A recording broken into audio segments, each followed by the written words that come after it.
மாட்டல அவன் கிராஸ் பண்றான் ஆத்த கிராஸ் பண்ணி எங்க கிராஸ் ஆகி எங்க போறான் அங்க போய் அங்க கிராஸ் ஆகுது அவன் ஒரு நீச்சல் தெரினா கிராஸ் ஆகிட்டு வர அடிச்சுன்னு போறால காப்பாற்ற போறான் ஒருத்தன் பின்னாடியா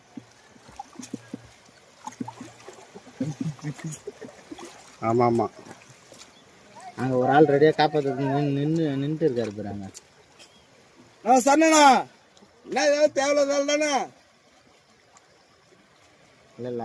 புடிச்சிருவாங்கல்ல புடிச்சிருவாங்க இல்ல அவனால கிராஸ் பண்ண முடியல இவன் புடிச்சிருவான் வரான் பாரு அடிச்சுன்னு வரான் அவன் அப்படியே போயிட்டான் பாரு